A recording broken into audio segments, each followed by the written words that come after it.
dokie, ladies and gentlemen out there in watch repair land. This is JD here. I've got a Canadian Northern Special. So, specialty adjusted Canadian Northern Special. The face needs a bit of work here. And it says on the inside it's got an alpha case, gold filled. I've never heard of alpha cases, by the way. And then this watch, here's the watch here. And it's heat and cold, 6 positions, 15 joules, Canadian National Railroad Special. So I think I'm being told that this is what we call a Swiss fake. So this is when Switzerland, I believe, was trying to get into the North American pocket watch market. And they made all these watches that were basically fake watches. Maybe not too bad of quality, because this does look like it has joule settings here, but I'm going to find that out. So what I want to do is strip this down. That's part one. And then part two is I'm going to put the watch into the cleaning baskets here of my new cleaning machine, and I'm going to run the cleaning machine to clean this watch. So it's my watch, so I'm not worried about it damaging it at all. So I'm going to do that too and stack it up. So the first thing though, I'm going to disassemble this watch. Alright, I'm going to go for the world's quickest disassembly of a pocket watch. Because this is not a customer's watch. This is me and my little watch here. Me and my watch. And I'm going to disassemble this watch so I can clean it. So I should really take the balance out first, but I'm not sure whether that balance will come out without touching the case. Maybe it will. Let me just to get it out of the way.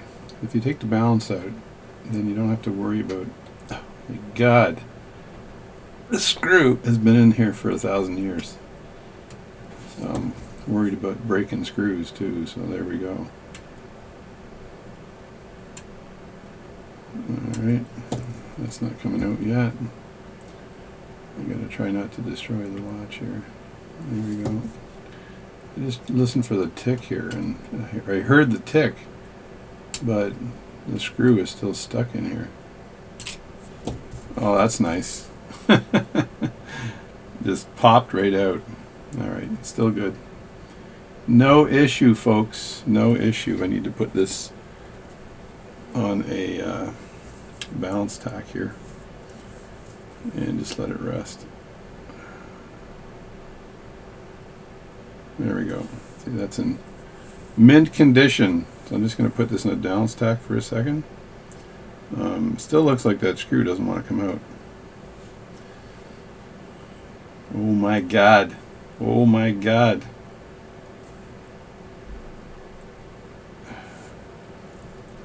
Is this screw seized in here or what?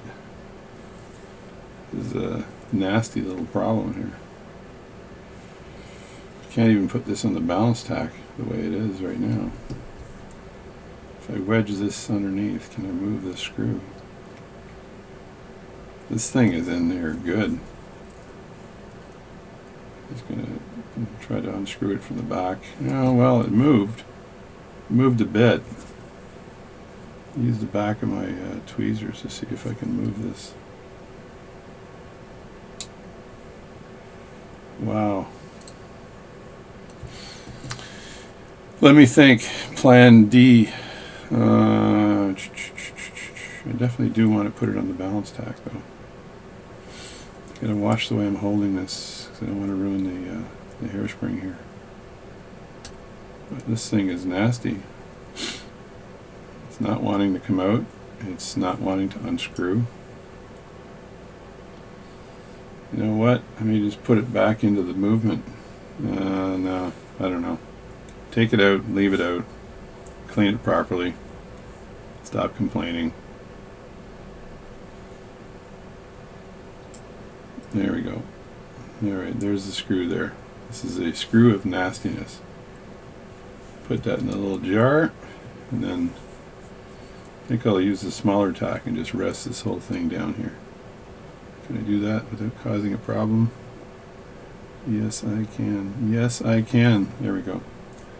So there we go. So now it's just sitting there, and it's taken all the tension off the hairspring.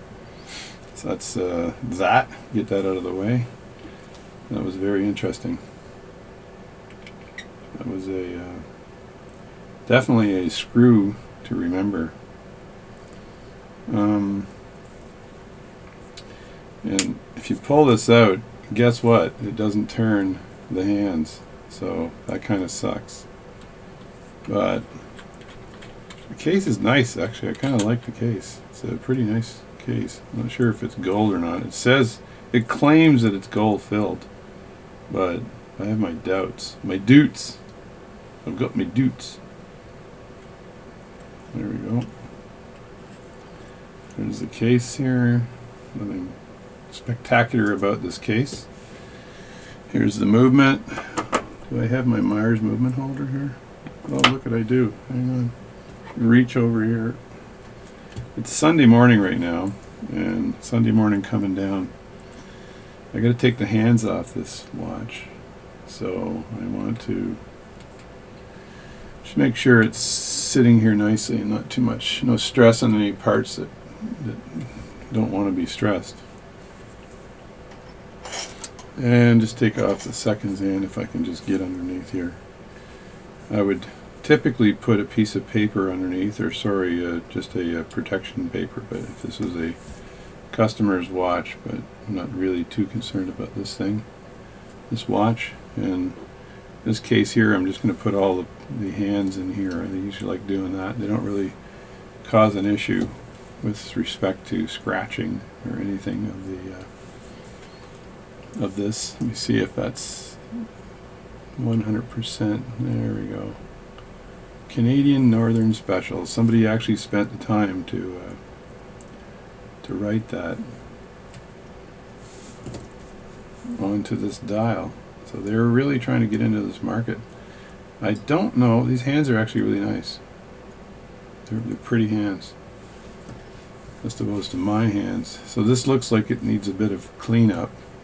It's funny that if you take a piece of Rodico, as I've said before, and you just rub the Rodico on the dial, you can get, and it's good to do it while the dial is still on the movement, so you got some support structure for the dial, and you can get a lot of scratches off, and inconsistencies and grooves, and as you can see, the dial is cleaning up nicely here. Just using a piece of Rodico. I can see from the Rodico that there's this brown stuff that was coming out, which was likely just corrosion of some sort. It's just coming out of here as I rub this. See the brown stuff on the Rodico? So just stretch your Rodico out and then fold it over, and then keep at it and to it and at it and to it. I keep singing this stupid song. It's Stompin' Tom Connors, who's a Canadian. I'll call him a Canadian legend. I saw him when I was in a rockathon when I was a kid, and he was stomping his board and basically doing Stompin' Tom Connor stuff. And they said, this guy's a Canadian legend. I'm like, where? I guess he's from Sault Ste. Marie or something, but he was claiming he was from PEI. So there's the innards of this watch. The edge, the innards edge. So I should take a couple photos too. There's the pallet fork, I believe. Yeah, there we go. I suspect with this watch, if when it's cleaned and oiled, it'll work a lot better. Not sure what this screw is for. It looks like a screw. Not sure what that is. It's a crazy Swiss watch. So let me take the face off first, and I'll just access the face, the screws here on the side with the screwdriver. You can use I'll use yellow. I'll just, as colors for screwdriver, they're pretty standard, but if I use a yellow screwdriver, I'm usually okay, although these screws are so tight. I don't want to strip them. Go into black, I think. And then red. I need to get in closer here because I'm really worried about stripping these screws. So I just put a boatload of pressure on them as I turn. Great. I think my screwdriver is actually turning, so I have to tighten my screwdriver so it doesn't turn. Or loosen it and find out where the square part is in the screwdriver. SpongeBob square part. Alright, there's the screwdriver there. And the square part would be right here. So you only want to go in with the screwdriver up to that square part. I apologize for my cuticles. They look like hell. Look like horror movie cuticles. So just measure it like that. And then go in from the side like this. And then you know that the flat part is pretty much lined up. Like that. And then you can tighten that up. If you go beyond that, then the screw doesn't do its job. Yeah, that would have put a hole in my hand. There. Like that. And then the screwdrivers should be tightened. I'm still concerned with removing the screw. I may just, I really like to dunk the whole damn thing in kerosene or something. Oh, alright. I got the screw loosened. Yay me. That's one.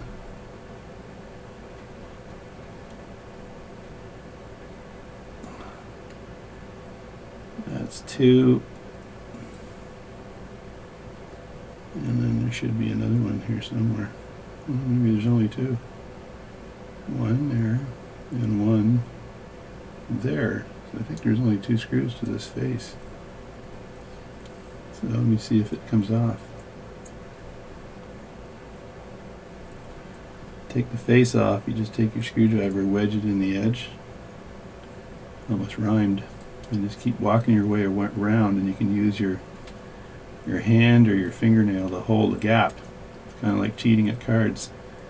When you want to hold a break in the deck of cards, and you can use a flush on your hand to hold the break,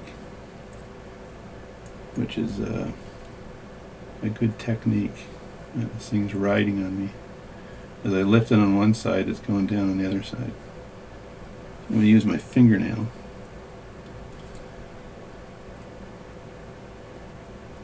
Alright, come on. Come on. Can only be on two sides here, so rock up this side and then rock up this side. There we go. It should come out now. Sure, it dropped back down. Come on. There we go. These are long posts. Look at the size of these posts. Holy crap. Holy crap-a-moly. Those Swiss people really like to do good work. So there's that. I notice there's no dial washer here at all. I'll just put that down on the mat for now. And let me just take a quick picture of this thing because I want to make sure I have photos of this. It looks as though it absolutely looks like there's some stuff going on, because should be able to turn this for setting the time. And as you can see, it's not engaging anything. That's setting the mainspring here, but when it lets go, it should actually move over enough to set the time. So I'm not sure whether that's a problem or there's where it should be, right there. Should be right here, right, for setting the time. But it seems like there's some spring pressure here, which makes no sense. Because how the hell does it go the other way?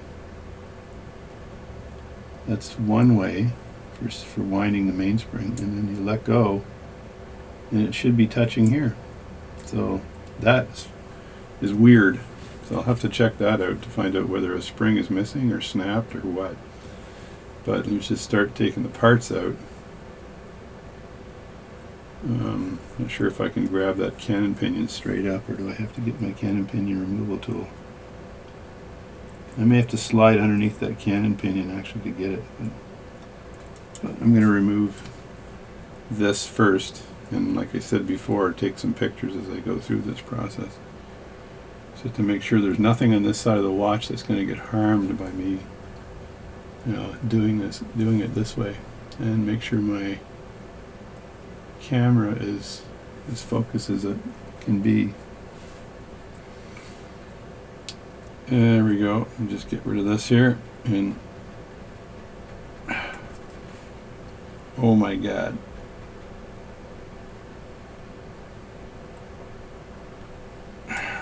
Alright, so that's a reverse screw to tighten it and loosen it. Got to remember that. A reverse screw. And I already took a picture of the top here, so I think I should be able to wedge this out. This whole wedge as a unit.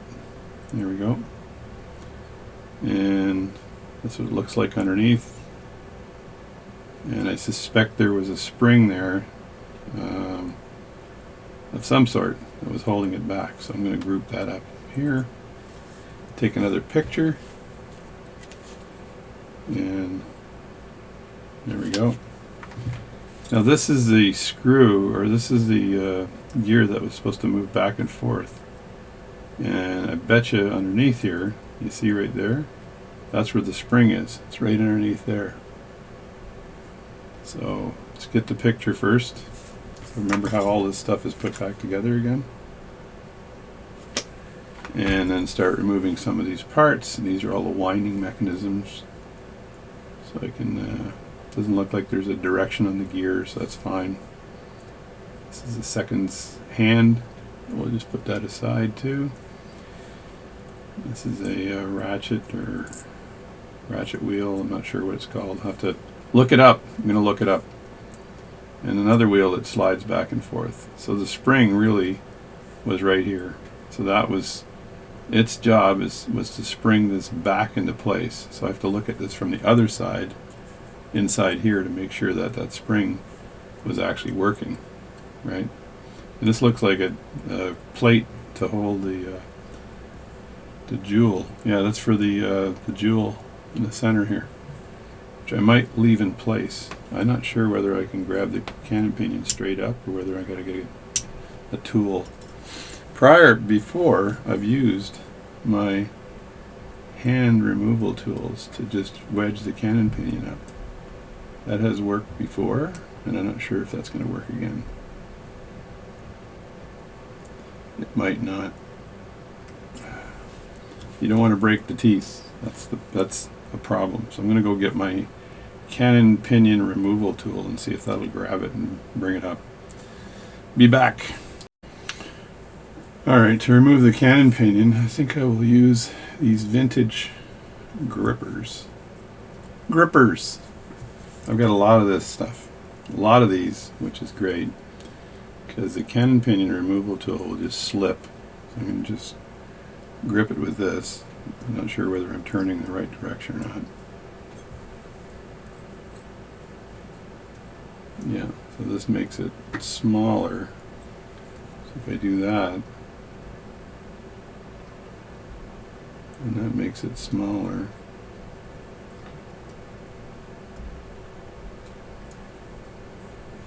So I got a grip on it. Now I'm going to tighten it up and pull straight up with it. Just grab that thing and pull straight up. And it didn't even move. Didn't even budge. The other thing I've done in the past was just tap it from the top to get the gear out. And I'll try one more time here, because these old watches are finicky.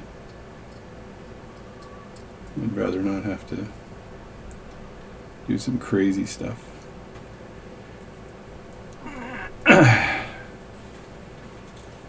Just pull that straight out. Can I do that? No, that's not coming out. Yeah, so I'll strip that down and then tap it after, see if that works. If any luck, it might work. This thing is pretty complex. So I've got some pictures all over the place on this. So let's just put this on top in the Myers movement holder here so we can get a grip on it, and then start stripping this part down. Let me think.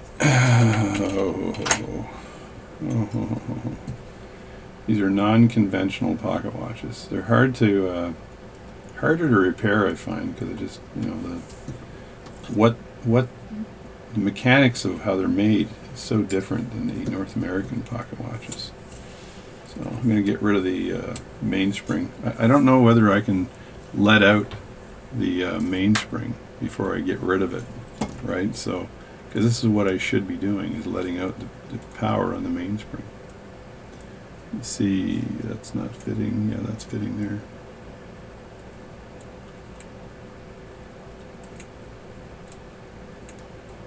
I have a feeling that this thing is gonna just snap.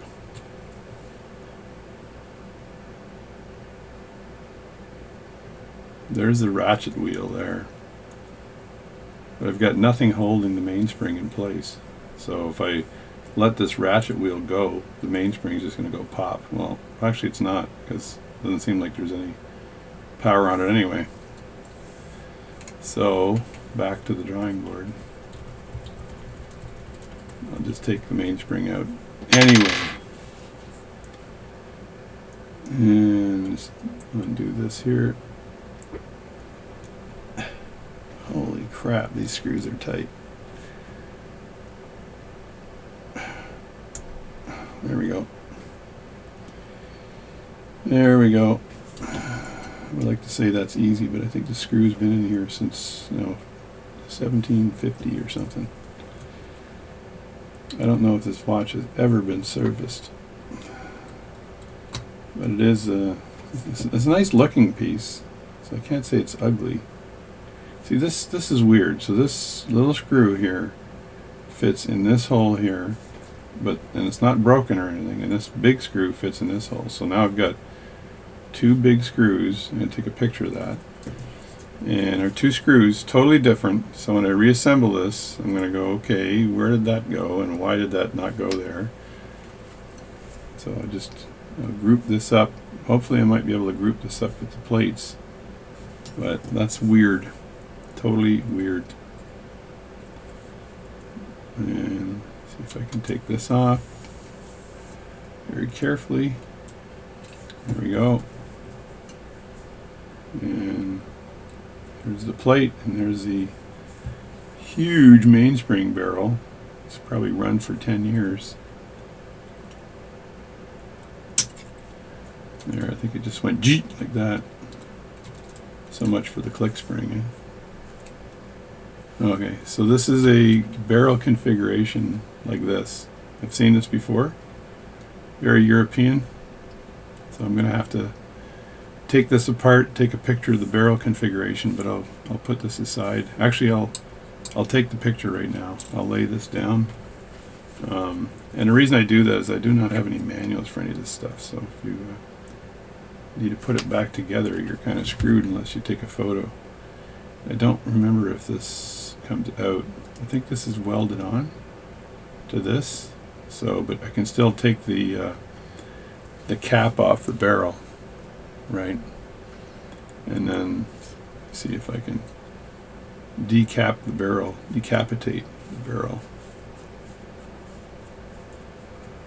There we go. Let's take the cap off the barrel. This thing has been on for 1,000 years, like I said earlier.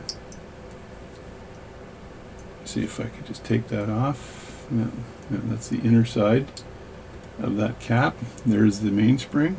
It actually looks like it's in fairly good condition. It's not bad at all.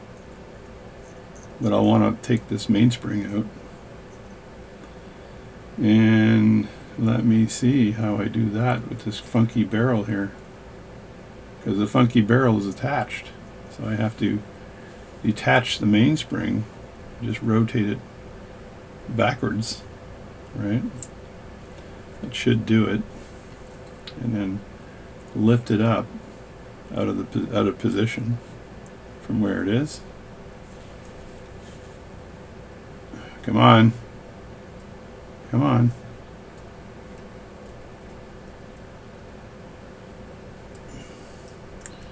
I do want to clean the mainspring.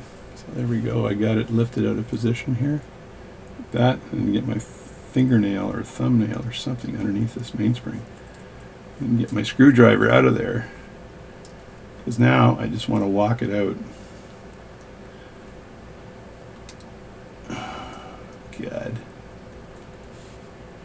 Walk this thing out carefully. Because if it doesn't walk out properly, it's going to cause me all kinds of harm. This is a big mainspring though.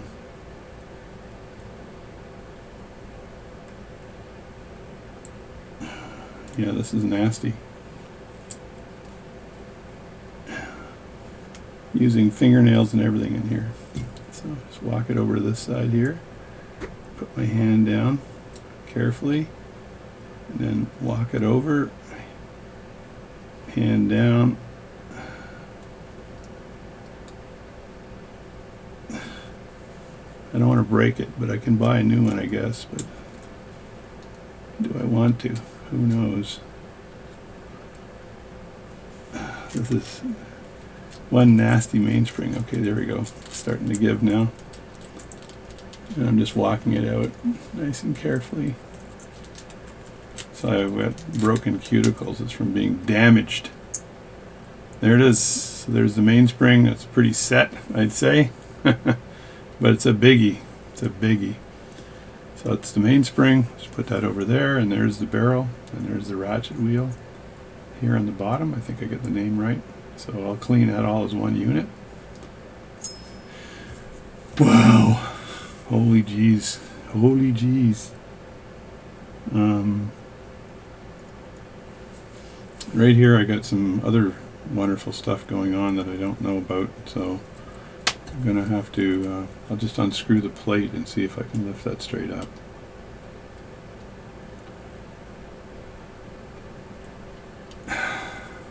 One. I bet you all the screws are different size. That will suck.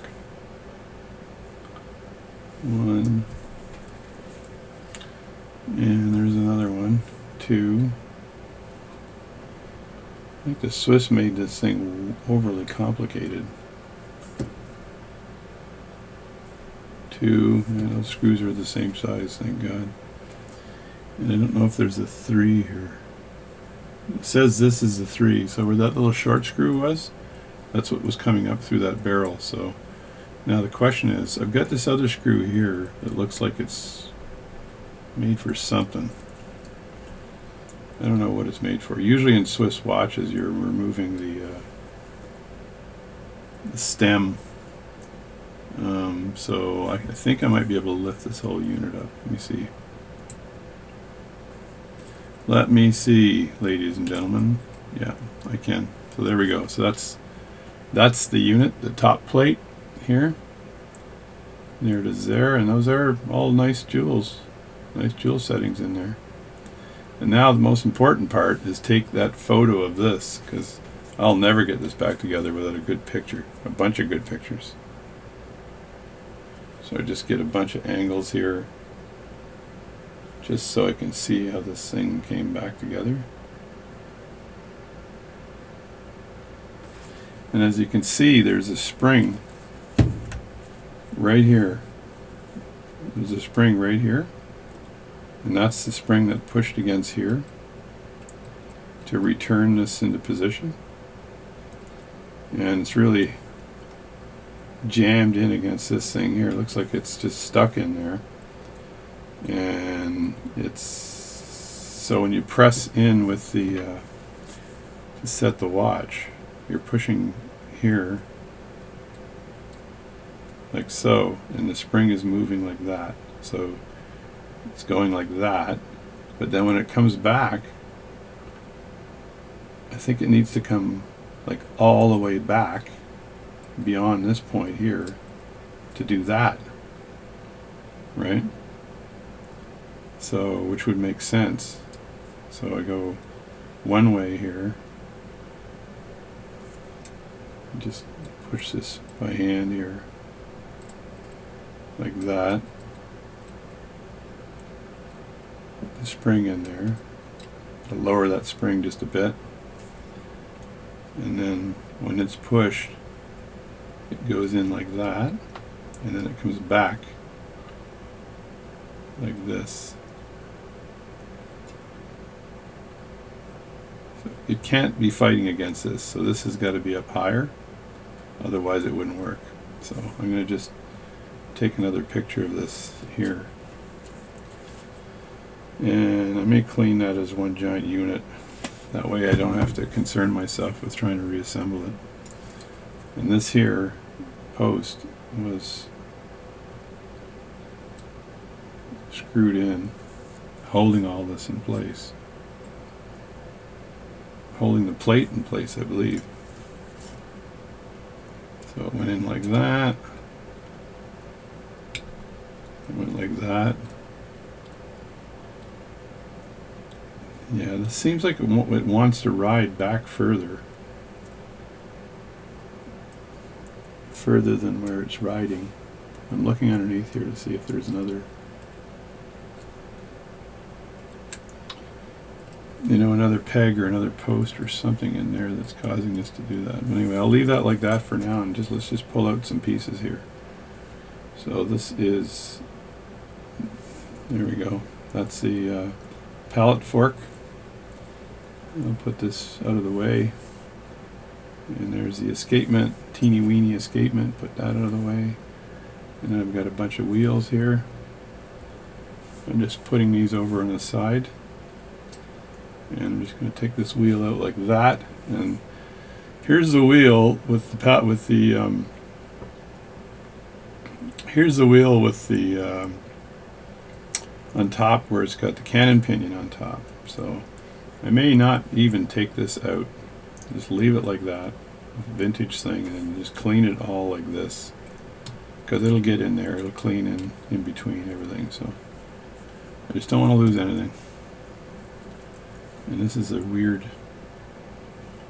kind of a weird cam that's over here. So just tighten that up here. See if that tightens anymore, or does it just turn? Yeah, and there it tightened up. Yeah, it's threaded there, so it does tighten.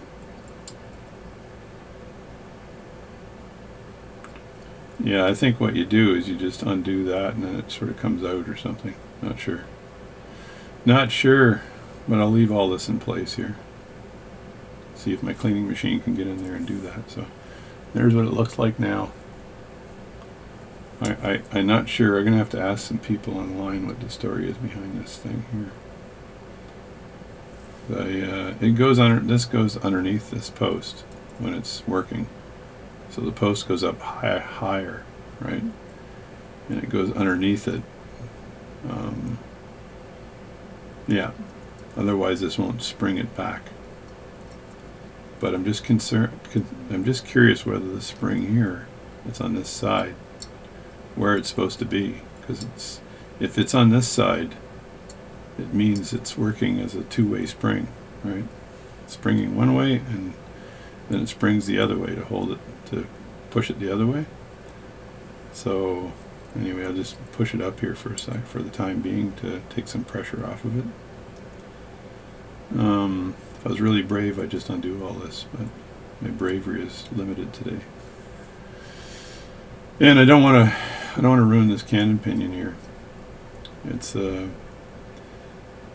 pulling these things off sometimes can be a pain in the butt.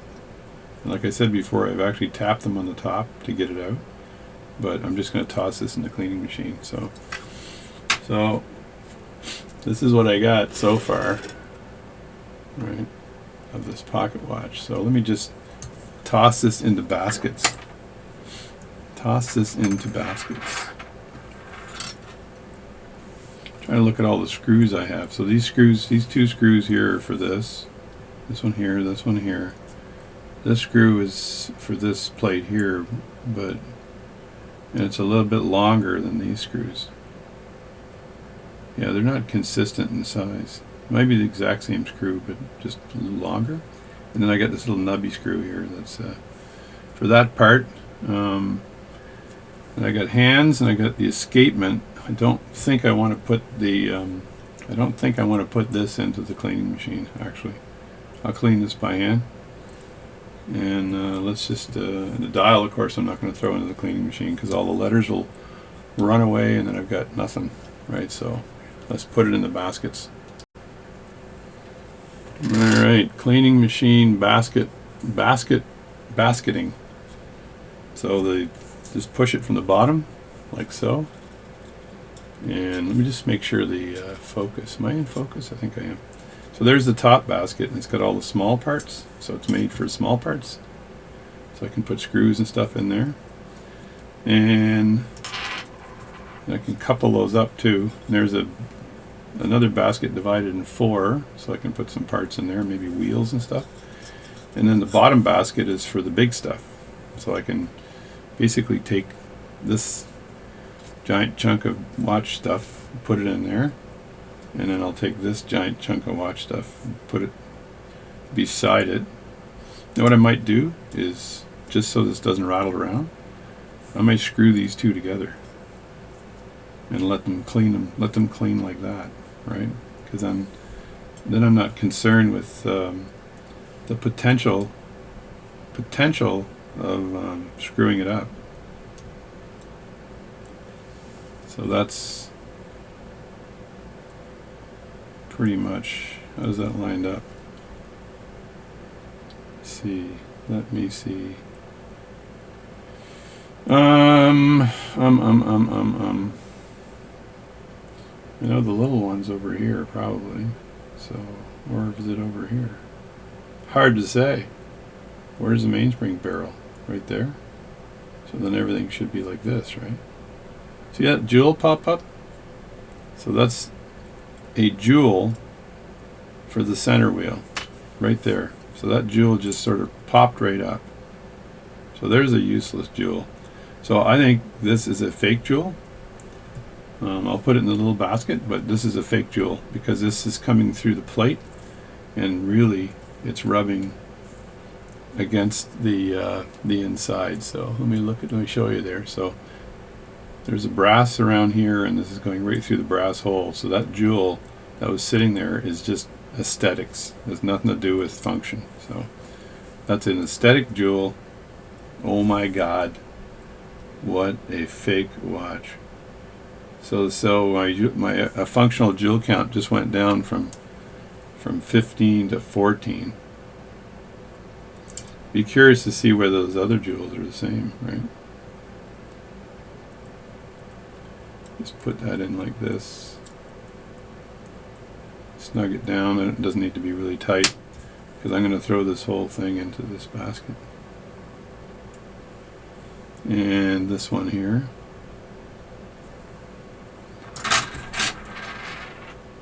And just tighten that up.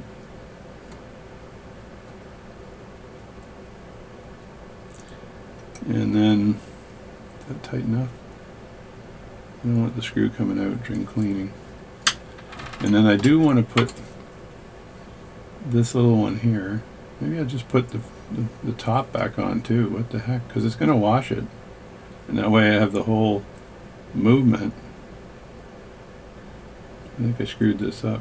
This is supposed to be part of this. Well, can I fit it all in without that? Je ne sais quoi. Je ne sais quoi. But I do want to take this screw here and put this on the top there. There we go. Where's my camera? Oh my God. You guys are missing all the action. You're missing the action. So just put that in there like that. Like so. And then this screw here actually should have been on this post over here. So I arfed that up like this because the plate, so this screw actually goes into here. I know that because the longer screw holds the plate down as well. So just going to put that in there like that. I still have to figure out how to make that winding mechanism work to make this watch work. I really would like it to work nicely because it's got a nice case and stuff. And I think I can fix that. Let me just leave it like that. So if I throw that in the basket like this, and I think I'm good. That's the cannon pinions on the bottom part, like that. Let me think. What do I want, top or bottom? Yeah, I'll leave it like this. So it can go in like this, and then this can go in like that. So that's basket number 1. Let's just take basket number 1 and put it into the cage. The cage. Just back this up. I got my American polo shirt on today, so it's got an American flag. See, look at that. Oh, I'm gonna adjust the camera here. All right, so that's basket number 1 that goes down here, and I'm just going to put my hand in here to help guide it through. And that goes to the bottom and just sits in the bottom like that. And just turn that to make sure it's seated down at the bottom. So that's good. Basket number 1 done. Now basket number 2, I'm going to put other parts in basket number 2. Actually, the mainspring, I'd like to be able to put the mainspring in here somewhere, but it's not fitting in basket number 1, so I'm going to, or number 2, so I'm going to basically put it into basket number 1. Hopefully it doesn't cause me issues. There. And I'm going to put this in here. If I can actually grab this, throw that in there. And then I'm going to throw the mainspring barrel. And what you don't want to do is mix heavy parts with light parts, because that can cause them to rattle together, and then you've got another problem altogether, right? So, and I'm going to throw this, I think, in here with its screw like that, and I'm actually going to throw this hour wheel in here because it's not going to have a problem with that. And I'll throw this screw, doesn't matter where the screw goes. I probably don't want it in there because I don't want it associated with that, so, but I'll just throw it in there. And that's basket number 2. So I can move that over and then walk that basket down. Walk that basket down. Walk that basket down. So that basket now nests in with the other basket. And I think that mainspring is causing me problems. So I may not want to even put that in there. Let's get that out. I'll clean that by hand and oil it, unless I change it to another mainspring. So it's pretty big and I don't want it crunching anything. There's basket number 2 in there, ready for twoing, basket twoing or whatever. There, change my thing there, you know, So there's basket 3 with the small compartments, so I should be able to put my gears in there. I got that little jewel on the side, the fake jewel, and I'm going to take the gears and put them in the basket. Now I think you can probably group gears up. You don't have to have a separate friggin' basket for each gear. Now this thing here has got shellacked jewels in, but I'm told that if you wash it with the shellacked jewels, I'm a little concerned that the shellac might come off, just like the impulse jewel, so I think I'll clean this by hand. I don't need to throw that in. I'm going to put it over where the escapement is. Be Mr. Safety today. And I'm just going to individually basket all these things. And I'm also going to throw the hands in. So one hand on one side, one hand on the other side, and then the little tiny hand can go in. Yeah, I'll throw it in with this hand too. Probably put all the hands together, right? No, leave it like that. And I got a couple case screws. I'll just throw the case screws in here as well, like that. And there we go. So the only thing missing from this whole thing was the mainspring, which I can do by hand, right? So there's the mainspring that I can clean by hand. Maybe if I organize things better on the bottom part of the basket, I could do the mainspring as well. So there we go. And now this goes down on top, like so. And when it goes into the cleaning machine, cleaning machine presses down on this as this nice stack of parts goes through its cycles. So that's that, and so that's a disassembly and of this beautiful old pocket watch that probably is a fake Swiss pocket watch, but it's kind of cool. So it's under the Department of Cool. So I'm not going to put that in a cleaning machine because I don't want the numbers to go away. So